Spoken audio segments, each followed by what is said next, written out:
Hello everyone, Chirag this side. और आज की वीडियो में हम करेंगे हमारा लीड कोड का क्वेश्चन नंबर 704 जो कि है बाइनरी सर्च। ये एक बहुत ही बेसिक क्वेश्चन है लेकिन बहुत इंपॉर्टेंट भी है बिकॉज ये काफी डीएसए के क्वेश्चंस में यूज होता है। तो देखते हैं अब हमारा क्वेश्चन क्या कह रहा है। Given an array of integer nums which is sorted in ascending order and an integer target, write a function to search target in nums. If target exist then return its index, otherwise return -1। तो question हमें ये कह रहा है कि हमें एक array दिया होगा नम्स नाम का और साथ ही हमें एक इंट टाइप का टारगेट दिया होगा और हमें करना क्या है, हमें उस टारगेट को अपने एरे में ढूंढना है। तो एक एग्जांपल के साथ समझते हैं। फॉर एग्जांपल अगर हमारा कुछ एरे ऐसा है 1 2 4 5 7, इसकी इंडेक्सिंग कर लेते हैं 0 1 2 3 4 और एज्यूम करते हैं कि जो हमारा टारगेट है वो से हमें 5 गिवन है। तो अब हमें ये बताना है कि 5 कौन से इंडेक्स पर प्रेजेंट है। तो 5 थर्ड इंडेक्स पर प्रेजेंट है, तो जो हमारा आंसर हो जाएगा वो होगा 3। लेकिन अगर हमारा टारगेट कुछ ऐसा होता है, टारगेट इज इक्वल टू 8, तो हमें पता है कि 8 तो हमारे एरे में प्रेजेंट ही नहीं है, तो जो हमारा आंसर होता वो होता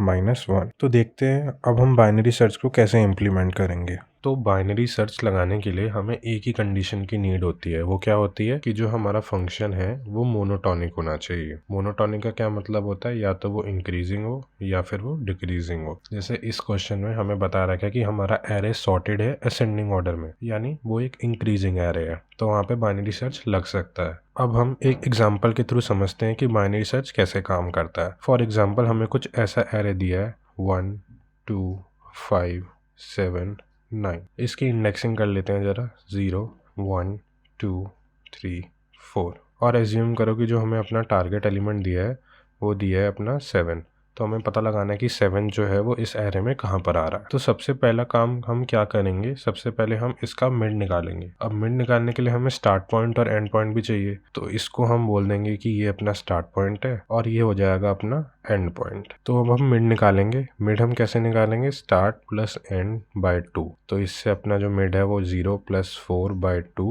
यानी जो अपना मिड है वो 2 आ जाएगा। तो इस केस में ये हो गया अपना मिड। तो हम मिड के साथ टारगेट को कंपेयर करेंगे। तो 3 चीजें होंगी, या तो हो सकता है कि जो हमारा मिड है वो हमारे टारगेट के बराबर आ जाए, तो जो हमारा मिड होगा वही हमारा आंसर होगा। या फिर हो सकता है कि जो हमारा मिड है वो टारगेट से बड़ा हो, या फिर हो सकता है जो हमारा मिड है वो टारगेट से छोटा हो। तो इस केस में हमें दिख रहा है कि जो हमारा मिड है वो हमारे टारगेट से छोटा है, क्योंकि 5 7 से छोटा है। तो अब हम देखेंगे कि जो हमारा टारगेट है वो किधर हो सकता है, वो राइट में होगा या लेफ्ट में होगा। वो हमें पता है कि वो हमेशा राइट में होगा, क्योंकि हमारा जो टारगेट है वो मिड से बड़ा है और ये मोनोटॉनिक फंक्शन है जो कि इंक्रीजिंग फंक्शन है, इसलिए हमेशा जो हमारा टारगेट है वो राइट में ही होगा। तो हम लेफ्ट पार्ट को इग्नोर मार सकते हैं। तो अब हम राइट में वही सेम काम करेंगे, अपना मिड निकालेंगे। तो राइट में अपना मिड क्या होगा, 3 + 4 by 2 which is equal to 3। तो ये हो गया अपना मिड। अब हम फिर से कंपेयर करेंगे, क्या हमारा मिड टारगेट के बराबर है।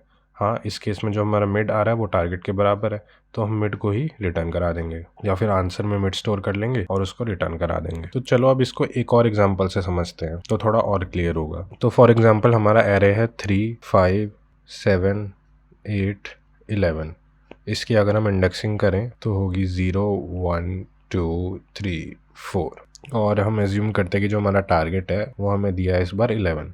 तो हमें निकालना है कि इसमें 11 है कि नहीं। तो सबसे पहले हम अपना स्टार्ट और एंड को इनिशियलाइज कर देंगे, जो कि हमने कर दिया। उसके बाद हमारा सेकंड स्टेप क्या था कि हमें निकालना है अपना मिड। तो हम मिड निकालेंगे जो होगा 0 + 4 by 2 which is equal to 2। तो ये आ गया अपना मिड।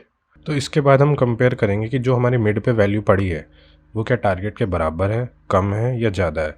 तो इस केस में जो हमारे मिड पे वैल्यू पड़ी है, यानी जो हमारा एरे ऑफ मिड है वो टारगेट से कम है। तो इस केस में हम क्या करेंगे कि हमें पता है कि मिड निकालने के बाद 2 हमारे पार्ट्स होते हैं हमारे एरे के, एक लेफ्ट पार्ट एक राइट पार्ट। तो क्योंकि हमारा जो मिड पे वैल्यू पड़ी है वो टारगेट से छोटी है, तो हम क्या करेंगे, हमारे स्टार्ट पॉइंट को यहाँ से हटा के यहाँ पे पॉइंट करा देंगे, क्योंकि हमें अब राइट पार्ट को ही कंसीडर करना है, लेफ्ट पार्ट को कंसीडर करने की नीड नहीं है। तो अब हम दोबारा मिड निकालेंगे इसके बाद। तो जो हमारा मिड होगा वो होगा 3 + 4 by 2 which is equal to 3। तो इस केस में जो हमारा मिड आया वो आया ये। तो फिर से हम कंपेयर करेंगे और इस केस में भी क्या देखा हमने कि जो हमारा एरे ऑफ मिड है वो टारगेट से फिर से कम आया। तो फिर हम राइट में जाएंगे। इस बार जो हमारा स्टार्ट नोड होगा उसको हम इधर पॉइंट करा देंगे। तो यहीं पे हमारा स्टार्ट है और यहीं पे हमारा एंड है। तो यानी ये रहा अपना 11 और यहीं पे अपना स्टार्ट है, यहीं पे अपना एंड है और ये है 4th नोड। तो फिर से हम अपन मिड निकालेंगे। मिड क्या हो जाएगा अपना 4 + 4 divide by 2 which is equal to 4। तो यही अपना मिड है। इस बार हम फिर से चेक करेंगे जो हमारा मिड है यानी एरे ऑफ जो मिड है वो टारगेट के बराबर आ जाएगा। तो हम आंसर में मिड स्टोर कराएंगे और रिटर्न कर देंगे आंसर, यानी मिडल एलिमेंट ही हमारा आंसर हो गया, यानी जो मिडल इंडेक्स है वही हमारा आंसर हो जाएगा। तो इस केस में अपना जो आंसर होगा वो होगा 4। और ये प्रोसेस हम कब तक करेंगे? जब तक जो हमारा स्टार्ट है वो एंड के बराबर है या एंड से कम है, तब तक हम अपना लूप लगाएंगे और बार बार मिड की जो वैल्यू है उसको टारगेट से कंपेयर करते जाएंगे और इस तरह से हमारा आंसर हो जाएगा। लेकिन यहाँ पर भी एक गलती है मिड निकालते समय, तो देखते हैं वो क्या गलती है। तो हम जो मिड की वैल्यू थी उसको कुछ ऐसे कैलकुलेट कर रहे थे, स्टार्ट प्लस एंड बाय 2। इसमें हमें पता है कि जो हमारा स्टार्ट और एंड है वो इंटीजर है, क्योंकि वो एरे में होगा तो वो इंटीजर है। और इंटीजर की जो मैक्सिमम वैल्यू होती है वो होती है कुछ 2 की पावर 31 - 1। तो एक सेकंड के लिए हम एज्यूम कर लेते हैं कि जो हमारा स्टार्ट है उसकी भी वैल्यू 2 की पावर 31 - 1 है और जो हमारा एंड है उसकी भी वैल्यू 2 की पावर 31 - 1 है। तो अगर हम इस फॉर्मूले में ये डालेंगे तो जो हमारे मिड की वैल्यू आएगी वो तो हमारी इंटीजर की रेंज के बाहर आएगी, इंटीजर के रेंज के बाहर आएगी। तो फिर इस केस से बचने के लिए हम अपनी मिड की वैल्यू कुछ ऐसी ले सकते हैं, mid is equal to start plus end minus start by 2। इस केस में हम माइनस कर रहे हैं तो कुछ भी हो हमारी जो वैल्यू है हमेशा एंड की रेंज के अंदर ही आएगी। अगर हम इसको एक्सपैंड करेंगे तो s plus e/2 minus s/2। अगर हम s और s को साथ लिखें तो s/2 plus e/2 which is equal to s plus e/2। तो ये चीज तो वही है स्टार्ट प्लस एंड बाय 2, लेकिन हमने इसको चालाकी से ऐसे लिख दिया ताकि हम इस वाले केस को डील कर पाए। तो हम मिड की वैल्यू जो बाइनरी सर्च में यूज करेंगे अपने कोड में वो ऐसे लिखेंगे। तो अब इसको एक बार कोड करके देखते हैं और समझते हैं। तो सबसे पहले हम अपना स्टार्ट वेरिएबल बनाएंगे और उसको 0 से इनिशियलाइज कर देंगे। फिर उसके बाद अपन एंड वेरिएबल बनाएंगे और उसको हम nums.length -1 पे रख देंगे। एरे के लास्ट में आएगा एंड। उसके बाद हमने क्या किया था, उसके बाद हमने बनाया था अपना मिड और हमने देखा था मिड को हम नए तरीके से लिखेंगे जो कि मोर ऑप्टिमाइज्ड वे था, start plus end minus start divide by 2 करके। इसके बाद हम करेंगे कंपैरिजन और कंपैरिजन हम करेंगे अपने लूप में। तो व्हाइल लूप लगाया मैंने, इसके अंदर क्या कंडीशन होगी, स्टार्ट जो है अपना वो less than equal to end होना चाहिए। तो पहली अपनी कौन सी कंडीशन थी, अगर हमारा जो नम्स एट मिड हमारे टारगेट के बराबर हो जाए तो हमें रिटर्न मिड कर देना है सीधा। इसके बाद एक हमारी राइट पार्ट वाली कंडीशन थी, क्या थी वो, इफ अगर जो हमारा टारगेट है वो बड़ा हुआ हमारे नम्स एट मिड पे तो हमें राइट में जाना है, यानी जो हमारा स्टार्ट होगा वो मिड से एक आगे कर देंगे हम। इससे हम राइट वाले पार्ट में आइटरेट करने लग जाएंगे।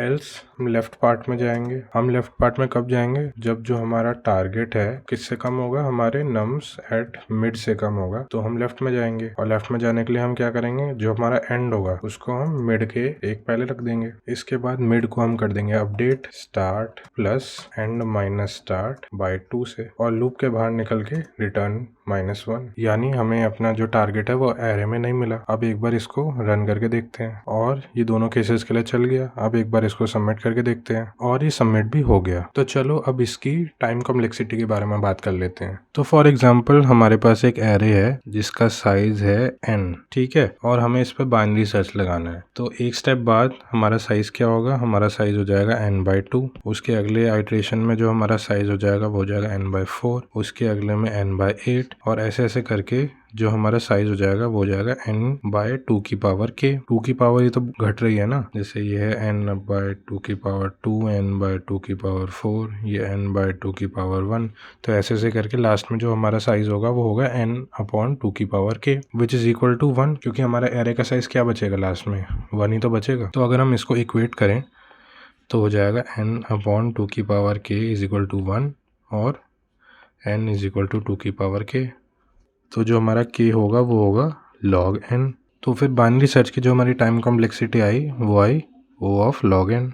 और अगर हम स्पेस कॉम्प्लेक्सिटी की बात करें तो वो होगी हमारी O ऑफ 1, क्योंकि इसमें कोई भी एक्स्ट्रा डेटा स्ट्रक्चर हमने नहीं बनाया तो O ऑफ 1 होगी इसकी स्पेस कॉम्प्लेक्सिटी। तो इसी के साथ करता हूँ मैं वीडियो को एंड। होप कि आपको समझ में आया होगा। इन केस अगर आपको कोई भी डाउट है तो आप कमेंट सेक्शन में ज़रूर पूछना एंड वीडियो अच्छी लगी हो तो लाइक ज़रूर करना। अब हम मिलते हैं अपनी नेक्स्ट वीडियो में एक नए सवाल के साथ, तब तक के लिए गुड बाय।